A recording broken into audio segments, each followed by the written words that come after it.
नमस्कार साथियों, सबसे पहले तो दशहरे पावन पर्व की आपको शुभकामनाएं।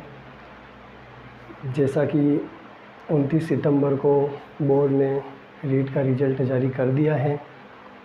रीट के रिज़ल्ट की बात करें तो लगभग 6 लाख से ऊपर विद्यार्थी पास हुए हैं। जिन बच्चों का सिलेक्शन हुआ है बहुत अच्छी बात है, और जो रह गए हैं वो अपने आप को कमज़ोर ना समझें। वह भी किसी न किसी कार्य के योग्य हैं। अगर वे रीट से वंचित रह गए हैं तो चिंता की कोई बात नहीं है, क्यों कि आने वाले समय में REET 2023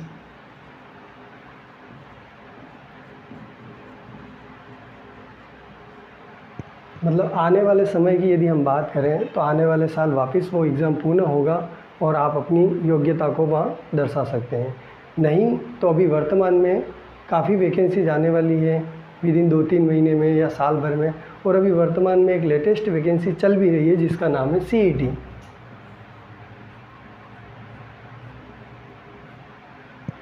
CET common eligible test है, जिसको आप क्वालिफाई कर लेते हैं तो उसके बाद में आप विभिन्न प्रकार के एग्ज़ाम दे पाएंगे। आज इसी क्रम में हम आगे बढ़ते हैं।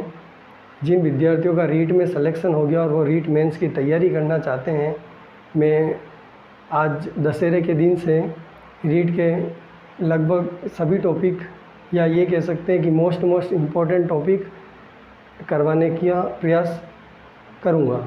उसी क्रम में हम रीट का सिलेबस लेते हैं आज, और सिलेबस में फर्स्ट एक पार्ट है ज्योग्राफी का, जो मैथ, हिंदी, गणित, संस्कृत, उर्दू, SST सभी सब्जेक्ट वालों के लिए वो एक कॉमन पेपर है जिसका ज्योग्राफी एक पार्ट है।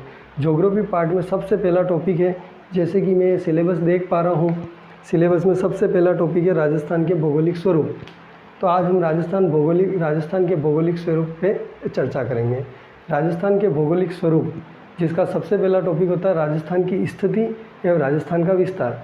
तो आज हम राजस्थान की स्थिति और राजस्थान के विस्तार के बारे में बात करेंगे। राजस्थान की स्थिति को समझने के लिए सबसे पहले विश्व के संदर्भ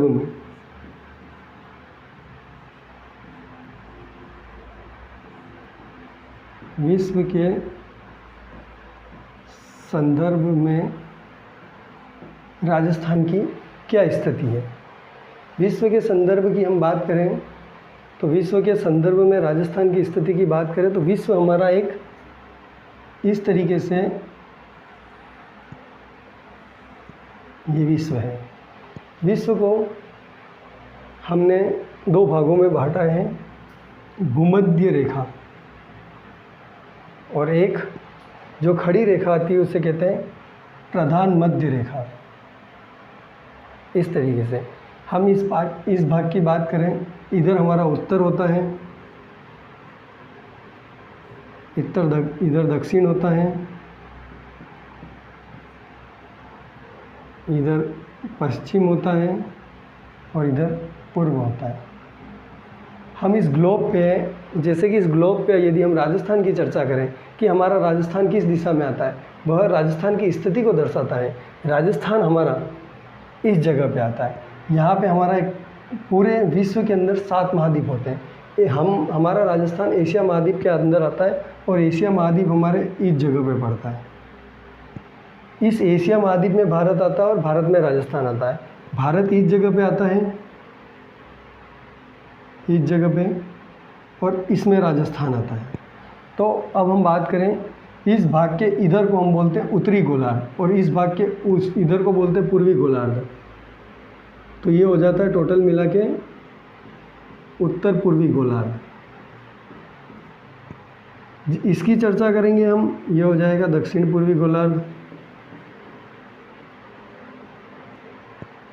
इधर की बात करेंगे, ये हो जाएगा दक्षिण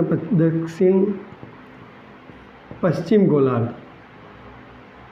और ऊपर वाले की यदि हम बात करें तो इसको कहते हैं उत्तर पश्चिम गोलार्ध। तो इस डायग्राम से राजस्थान की स्थिति का पता चलता है कि राजस्थान हमारा भारत में आता है, भारत हमारा एशिया में आता है और एशिया हमारा उत्तर पूर्वी गोलार्ध में आता है। इससे यह पता चलता है कि हमारा राजस्थान उत्तरी पूर्वी गोलार्ध में आता है। तो जब हम विश्व के संदर्भ में राजस्थान की बात करते हैं तो राजस्थान की दिशा होगी उत्तरी पूर्वी गोलार्ध। ठीक है, ये हुई राजस्थान की बात। अब हम इसे एशिया महाद्वीप के संदर्भ में पढ़ते हैं। दूसरा हमारा पॉइंट होगा एशिया महाद्वीप के संदर्भ में।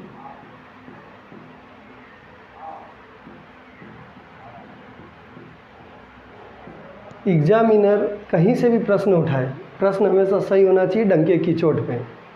तो जैसे कि हमने देखा राजस्थान हमारा उत्तरी पूर्वी गोलार्ध में स्थित है। अब राजस्थान यदि एशिया के संदर्भ में पूछ लिया जाए तो यहाँ एशिया बहुत बड़ा महाद्वीप है हमारा, उसके दक्षिण भाग में हमारा भारत स्थित है और भारत में राजस्थान है। इसलिए हम ये कह सकते हैं कि एशिया में राजस्थान दक्षिण में स्थित है।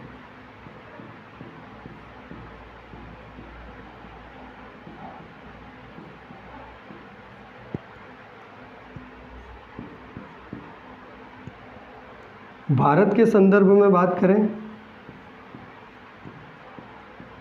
भारत के संदर्भ में राजस्थान की स्थिति, भारत के संदर्भ की बात करें हम तो जैसे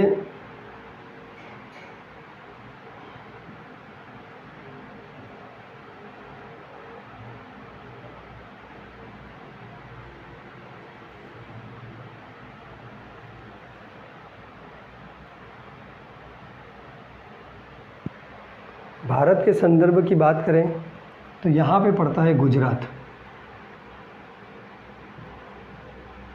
और इस जगह पे पड़ता है हमारा राजस्थान। यह दिशा उत्तर होती है, दक्षिण, पश्चिम, पूर्व। यदि हम इसमें एक रेखा इस तरीके से खींच लेते हैं, इस रेखा के माध्यम से हमें यह पता चलता है कि हमारा राजस्थान भारत में किस दिशा में स्थित है। यदि भारत के संदर्भ में राजस्थान की बात की जाए, देखिए रेखा से उत्तर में है और इस रेखा से पश्चिम में है, तो हम भारत के संदर्भ में राजस्थान की बात करें तो राजस्थान उत्तर पश्चिम में स्थित है।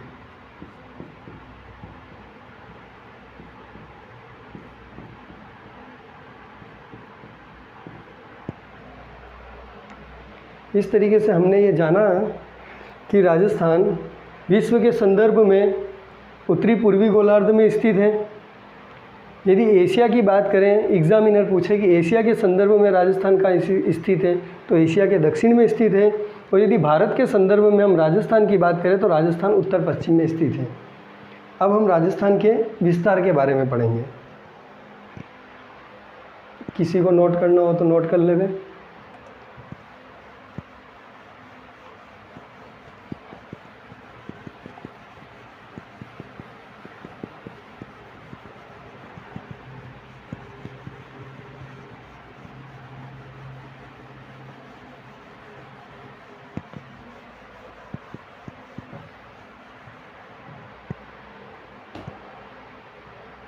राजस्थान का विस्तार, पूरे विश्व में हमारा राजस्थान कहाँ से लेके कहाँ तक विस्तारित है। राजस्थान के विस्तार के बारे में इस तरीके से प्रश्न आते हैं। तो हम सबसे पहले एक टॉपिक उठाते हैं कि राजस्थान का विस्तार। ये हमारा राजस्थान है। राजस्थान की आकृति विषम चतुर्भुजीय पतंगाकार है। राजस्थान की आकृति की बात करें हम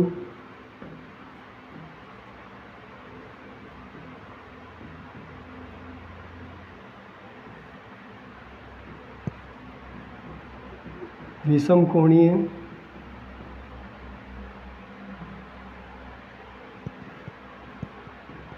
पतंगाकार।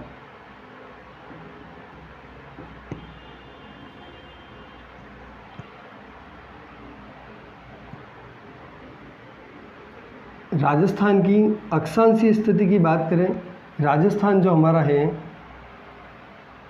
जैसे कि मैंने बताया था ग्लोब में कि यह उत्तरी पूर्वी गोलार्ध में आता है। उत्तरी पूर्वी गोलार्ध में आता है। यह हमारा 23 डिग्री 3 मिनट, 30 डिग्री 12 मिनट। यह दोनों उत्तर की तरफ ही है क्योंकि उत्तरी पूर्वी गोलार्ध में आता है, तो हम उत्तरी अक्षांश की ओर चल रहे हैं। तो 23.3 डिग्री उत्तरी अक्षांश से लगाकर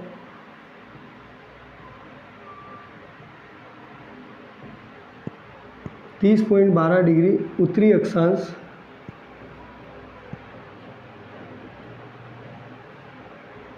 तक फैला हुआ है। यह हमारे ग्लोब में पूर्व की ओर है। पूर्व में हम जैसे देशांतर चलते हैं, तो हम देशांतर की बात करें 69.30 मिनट से लेकर 78.17 मिनट तक हमारा राजस्थान फैला हुआ है। किसी को कोई दिक्कत? कोई दिक्कत? राजस्थान विषम कोणीय है, पतंगाकार है। यह 23.3 मिनट उत्तरी अक्षांश से लेकर 30 डिग्री 12 मिनट उत्तरी अक्षांश तक फैला हुआ है। 69 डिग्री 30 मिनट पूर्वी देशांतर से लेकर 78 डिग्री 17 मिनट पूर्वी देशांतर तक फैला हुआ है। यह हमारी राजस्थान की स्थिति है। अब राजस्थान की